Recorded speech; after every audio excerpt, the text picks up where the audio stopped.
নমস্কার, আমি দেবিকা। কেমন আছো সবাই? আশা করছি সবাই ভালো আছে, সুস্থ আছো। নতুন আরেকটি দিন শুরু করছি তোমাদের সবার ভালোবাসা নিয়ে। এখন সকাল প্রায় 7টা মতো হবে। আমরা সবাই ঘুম থেকে উঠে পড়েছি, মানে আমরা তিনজনের ফ্যামিলি, তো তিনজনাই ঘুম থেকে উঠে পড়েছি। সোনা বাবা বাইরে দুষ্টুমি করেছে, এই দিক থেকে ওই দিকে দৌড়ি। আর আমি দিয়ে দিচ্ছি গাছগুলোতে জল। সকালবেলা রোদ্রের তাপ দিকেই বোঝা যাচ্ছে যে দিনে কিন্তু বেশ জব্বর রৌদ্র উঠবে। আর গাছগুলোতে জল না দিলে ওগুলো শুকিয়ে যায়। ওই সাইডে যখন ছিল কিছুটা গাছ, তখন না ওইগুলোতে জল না দিলেও প্রবলেম হতো না, কারণ রৌদ্রের আলোটা সেরকম পেতো না। আর এই জায়গাটাতে প্রপার রৌদ্র পায়। আর এই যে ফুলগুলোতে না রৌদ্র পড়লে বেশ টাইম ফুলগুলো আর কি ফুটে ভালো, তো তাই সেই কারণে এখানে দিয়েছি। আর এক জায়গায় করে রাখাতে দেখতে বেশ ভালো লাগছে। তো আমি এইদিকে গাছের যে ফুলগুলো আগের দিন ফুটেছিল সেগুলোই ফেলে দিচ্ছি, হলুদ পাতা আর ফুলগুলো ফেলে দিচ্ছি। এগুলোও কিন্তু আমার কাজের মধ্যে একটা ডিউটি। গাছগুলোর যত্ন না নিলে গাছগুলো নেতিয়ে পড়ে। আর পাপ্পাই বাইরে দৌড়ি করছে, সিঁড়ির দিকে চলে যাচ্ছে। এখানে দাঁড়িয়ে আবার আমি একটুখানি ডাকছি ওকে যে যেও না, এইদিকে এসো, কিন্তু ও আর কোথায় কথা শুনবে। ওর পাপ্পা যতক্ষণ স্নানে যাবে তখন মানে ও সঙ্গে যাবে, না হলে কিন্তু ততক্ষণ বাইরে দৌড়িই করবে। আর তারপর আমি চলে এসেছি, এই যে বিছানাটাও গুছিয়ে নেব। আজকে বেডশিটটা চেঞ্জ করে নতুন বেডশিট বিছিয়ে দেব, তো সেই কারণে এই বেডশিটটা তুলে নিচ্ছি।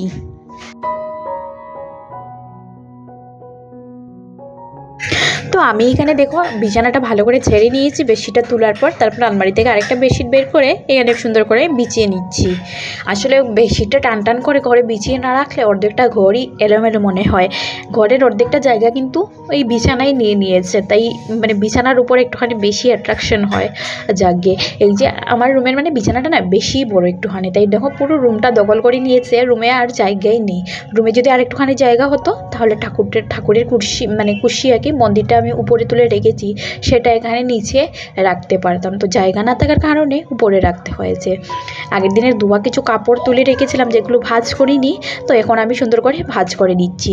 আর আজকে বর বলেছে দুপুরবেলা এসে খাওয়া দাওয়া করবে। ও কিন্তু সকালবেলা এমনি হালকা ব্রেকফাস্ট করে চলে গেছে। তো ওর ব্রেকফাস্টে ম্যাগি করে দিয়েছিলাম, সেটাই খেয়ে ও বেরিয়ে পড়েছে। আর এবার আমি সুন্দর করে সব কটা কাপড় ভাঁজ করে নিচ্ছি। আজকে জানো তো সকালবেলা থেকেই ইচ্ছে ছিল না যে ভিডিও শ্যুট করব, তারপরে মনে হলো না করেনি, কারণ ভিডিও তো দিতে হবে, ছুটি করতে পারবো না, এখানে রিচটা ডাউন হয়ে যাবে। আর এতদিন ধরে ভিডিও দিচ্ছি, তারপরে রিচটা কিন্তু আপ কিছুতেই হচ্ছে না। জানি না, তোমরা অবশ্যই জানিও অন্য কোনো রকমের ভিডিও দেখতে চাইলে আমি অবশ্যই চেষ্টা করব। তো আগের দিন রাত্রিবেলা মানে আগের দিন বিকেলবেলা তোমাদের বলেছিলাম পেটটা কীরকম ব্যথা করছে। রাত্রিবেলা সারা রাত্রও আমি ঘুমাইনি, মানে একটা সেকেন্ডের জন্যও ঘুমাইনি। একটু পরপরই আমার পেটে যন্ত্রণা হচ্ছিল, একটুখানি পরপরই পেটে যন্ত্রণা হচ্ছিল। আর এত যন্ত্রণা যখন আমার ছেলে হয়েছিল তার না যখন ঘরে চলে এসেছিলাম 7 দিন পর, আর ঘরে আসার 4-5 দিন পরই এরকম এত পেটে যন্ত্রণা হয়েছিল। তারপর ডক্টর দেখিয়ে তখন আমার সেলাইটাও কাটেনি, সিজারে হয়েছে যেহেতু। আর আমি একা ঘরে ছিলাম, মানে বুঝতেই পারছো কী অবস্থা, এখানে কেউ নেই।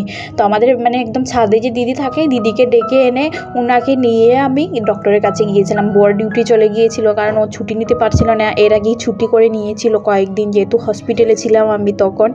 তো মানে ও সোনা বাবাকে কুড়লে নিয়েছিল, আর আমি গিয়েছিলাম। তারপর সেলাই তো কাটেনি, তো এমনিতে মেডিসিন দিয়ে দিয়েছিল, ইঞ্জেকশন দিয়েছিল, তো আরাম পেয়েছিলাম। কালকে রাতে আমার সেরকম অবস্থা হয়েছে। আর আজকে যে কাজকর্মগুলো করছি বিশ্বাস করো, ঘরে না করলেই কাজগুলো না হয়, ঘরে করার মতো কেউ নেই, সেই কারণে করছি। আমার শরীরটা ভীষণই খারাপ, মানে বলার ভাষা নেই। এই তো পেটে যন্ত্রণা হচ্ছে সকাল থেকেও, সেই একটু পরপর হচ্ছে। আর আমি সকাল থেকে বিছানাতেই পড়েছিলাম। বর সেই কারণে খেয়েও যায়নি, বলেছে দুপুরবেলা এসে খাবে। ও দুপুরবেলা ছুটি নিয়ে চলে আসবে বলেছে।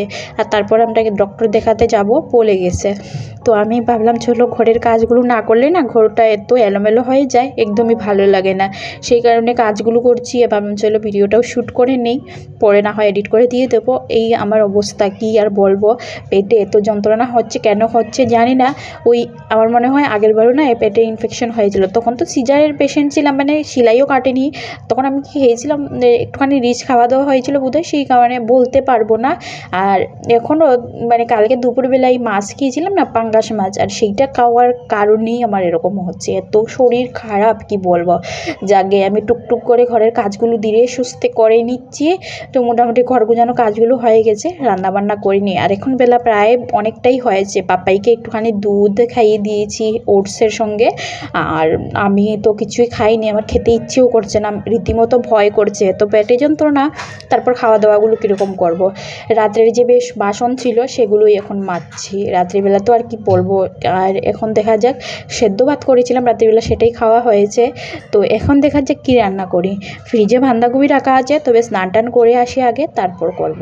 তো আমি রান্নাঘরটাও সুন্দর করে মুছে নিচ্ছি। রান্নাঘর মুছে মোটামুটি কাজকর্ম হয়ে গেছে, স্নান করতে যাব। তার মধ্যে কিন্তু জল আসছে না, স্নান করার টাইম হয়ে এসেছে আর জল আসছেই না। তো যে কাপড় আছে সেগুলো ধুয়ে দিতে পারবো না। আর ভালোই হয়েছে, শরীরটা ঠিক হওয়ার পরই ধুয়ে দেব। তো এখন আমি মোটামুটি স্নানটা সেরে আসবো, পাপাইকে স্নানটা করিয়ে দেবো। সকালবেলা জানো তো ঠাকুরদুয়ারের জন্য একটুখানি মিষ্টি নিয়ে এসেছিলো, এই রসগোল্লা ছিল আর মিল্ক কেক ছিল, সরি লালমোহন আর মিল্ক কেক ছিল। তো ওইটা দিয়ে একটুখানি সুন্দর করে স্নান করে এসে ঠাকুর দিয়ে দিচ্ছি, পাপাইকেও স্নান করিয়ে দিয়েছি। আর আমার পুজো দেওয়া মোটামুটি কমপ্লিট হয়ে গেছে। দুনোটা দেখিয়ে মানে ধূপ দেখিয়ে তারপর শেষ হয়ে গেছে, পুরো ঘরে একটুখানি ধূপ দেখিয়ে দেবো। তো তারপর গিয়ে নিজে একটুখানি সিঁদুর পরবো, সিঁদুরটা পরে নিচ্ছি। আর পাপাইকে যেহেতু স্নান করিয়ে নিয়ে এসেছি, ওকেও একটুখানি সুন্দর করে কাপড় টাপড় পরে দেবো। ও না এতক্ষণ ওই পাশের ঘরের দিদির ছেলের সঙ্গে খেলছিল, মানে আমার 3rd ফ্লোরের যে দিদি থাকে ওই দিদির বাচ্চাদের সঙ্গে ও বাইরে খেলাধুলা করছিল। তো ওকে ডেকে নিয়ে একসঙ্গে স্নান করিয়ে নিয়ে এসেছি। আর কি বলবো, মুখ চোখ সব দেখো ভিতরে চলে গেছে। রাত্রিবেলা ঘুম তো হয়নি, তারপরে তো যন্ত্রণা সহ্য করতে হয়েছে, কি আর বলবো। তো তারপর দেখো টেক কেয়ার করতে হবে পাপাইয়ের, তারপর ঘরের কাজগুলো না একদমই ছাড়া যাবে না, কারণ আমি না করলে এই কাজগুলো পড়ে থাকবে। তো এদের যত্ন কে নেবে বলো। তো সেই কারণে উঠে গেছি, পাপাইকে দেখো স্নান করিয়ে নিয়ে এসেছি। আর এবার সুন্দর করে শরীরে একটুখানি তেল লাগিয়ে দিচ্ছি। আর বাইরে বৃষ্টি বৃষ্টি ওয়েদার, হালকা পাতলা বৃষ্টিও এসেছিলো, তো ঠান্ডা ঠান্ডা একটুখানি ওয়েদার আছে। তো ওকে ভালো করে একটু তেল মালিশ করে দিয়েছি। তো ও না এখনও ব্যাস ফিড করে, তো আমি ভয়ে আছি যে আমার পেটের যন্ত্রণাটা না ওর হয়ে যায়। তো ভালো করে তেল টেল লাগিয়ে দিয়েছি আর কাপড় পরিয়ে দিলাম। ও এখন একটুখানি বাইরে খেলাধুলা করুক, আমি তো ততক্ষণে রান্নাবান্নাগুলো সেরে নেব। ও হয়তো এখন ঘুমোবে না, যেহেতু বাইরে বাচ্চারা খেলাধুলা করছে, বাচ্চারা আওয়াজে কি ও ঘুমোতে পারবে না। তো তার চাইতে বরং সব বাইরে একটুখানি খেলাধুলা করুক। তো এবার আমি চলে এসেছি রান্নাঘরে, আর এবার বসিয়ে দেবো রান্না। তো চলো দেখা যাক রান্নায় কি করি। আগে গিয়ে ফ্রিজে দেখি, আমি জানি ফ্রিজে না এরকম একটা সবজি আজকে নেই, তো সবজি বিকেলবেলা হয়তো নিয়ে আসবে। তো আগেই এসে বসিয়ে দিচ্ছি ভাত, আর ভাবছি ভাতে একটুখানি আলু সেদ্ধ দেবো। আর আমি আলু সেদ্ধ দিয়েই খাবো, যেহেতু পেটের মধ্যে এত যন্ত্রণা হচ্ছে, আমার তো খেতেই ইচ্ছে করছে না, তবে খালি পেট তো থাকা যাবে না, তো আলু সেদ্ধ দিয়েই খেয়ে নেব। আর এদিকে দেখো বাঁধাকপি রান্না করার জন্য সব কিছু রেডি করে নিয়েছি, আলু কেটে নিয়েছি, টমেটো কেটে নিয়েছি, সব কিছু মানে বাঁধাকপি কুচিও নিয়েছি। আর তারপর একটুখানি ভাপ দিয়ে কিন্তু জল ফেলে দিয়েছি। আর এদিকের বাঁধাকপিগুলো খেতে না একদমই ভালো লাগে না, একদম ঘাসের মতো লাগে, একদম শক্ত শক্ত বাঁধাকপি। এই বাঁধাকপি রান্না করতে গিয়ে 1 ঘন্টার সময় মনে হয় এটাকেই শুধু ভেজেছি, কিন্তু এটা সেদ্ধ আর হয়নি। প্রথম তো সেদ্ধ দিয়ে জল ফেলেছি, তারপর সেদ্ধ হয়নি। তো এইদিকে বাঁধাকপির প্রয়োজনীয় সব স্পাইসি দিয়ে দিয়েছি, লঙ্কা গুঁড়ো, জিরে গুঁড়ো, হলুদ গুঁড়ো সব দিয়ে দিয়েছি। আর এবার নাড়াচাড়া করে ঢাকনাটা দিয়ে দেবো। আমি না আলাদা করে আর আলু টালু ভাজিয়ে নিয়ে আসছি, কারণ ইচ্ছে করছিল না। তারপর রুটি করব, ভাতটা তো আগেই করে নিয়েছি, তারপর কয়েকটা রুটিও করে নিচ্ছি বরের জন্য, যেহেতু ও দুপুরবেলা আসবে। শরীরটা যেমনই হোক, তবে পরিবারের মানে সদস্যের খাওয়া দাওয়ার ধ্যান কিন্তু রাখতেই হয়, কারণ ওরা সারাদিন ও বাইরে গিয়ে কত কষ্ট করে বলো। তো সেই কারণে আমি একটুখানি চেষ্টা করি সবসময় যে ওর যত্ন নিতে পারি, ধ্যান রাখতে পারি, তাছাড়া পাপ্পাইয়েরও জন্য মানে যতটুকু যত্ন নেওয়া প্রয়োজন নিতে পারি। তো তারপর আমি এই বেশি না 4-5টা রুটি ঝটপট সেঁকে নিয়েছি। আর দেখা যাক, আমার যদি ইচ্ছে হয় তো আমিও খাবো, সেই কারণে এই 6-7টা মতো রুটি সেঁকেছি। ও 3-4টে ও খেয়ে নেবে, বাকি আমি খেয়ে নেব। ভাতটা কিন্তু অল্প করেই করেছি, যাতে খেয়ে মানে অসুবিধে না হয়। আর যদি থাকে তাহলে ঠান্ডা ভাত রাত্রিবেলা খেয়ে নেওয়া যাবে, এই হলো ব্যাপার। আমার বর না ঠান্ডা কোনো খাবারই খায় না, ভাত বলো, ফ্রিজে রাখা রান্না করা শাক সবজি বলো, কিছুই খাবে না। বলবে সবসময় একটুখানি সতেজ রান্না করে দেওয়ার জন্য, ও অল্পতেই যে কোনো কিছু করে দিলে ও খুশি হয়ে যায়। তবে ওই আর কি বাসি বা ঠান্ডা কোনো খাবারই ও খায় না, এতে নাকি শরীরের অনেক ক্ষতি হয়। তো দেখো খাওয়া দাওয়া কমপ্লিট করে একটুখানি রেস্ট নিয়েছিলাম, বিকেলবেলা চলে গেছি ডক্টরের কাছে। শরীরটা মানে পেটে এত যন্ত্রণা হচ্ছিল কি আর বলবো। তো এসে এই যে দেখো কাট করে নিয়েছি। আর আমাদের রুম থেকে বেরিয়ে সামনেই একদম ডক্টর। তো তারপর দেখো আমাকে দুটো ইঞ্জেকশন দিয়েছে, মানে হাতে নিয়ে বসে আছি, উনি এসে ইঞ্জেকশন দেবেন। আর তারপর এই যে ইঞ্জেকশনের জন্য এখানে বসে আছি, এবার ইঞ্জেকশন দেবে। আর তারপর আমার হাতে দিয়েছিল 3টে ট্যাবলেট।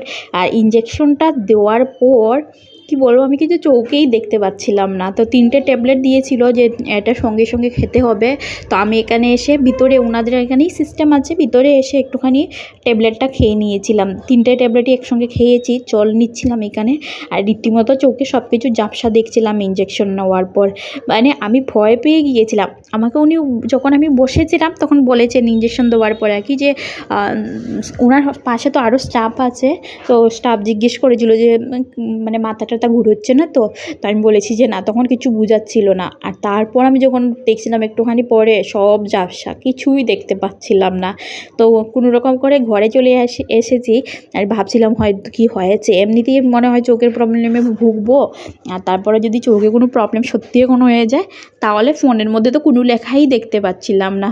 যাকে ঘরে এসেছি, এসে না হালকা করে খিচুড়ি খেতে বলেছে, পেটের মধ্যে ইনফেকশন হয়ে গেছে।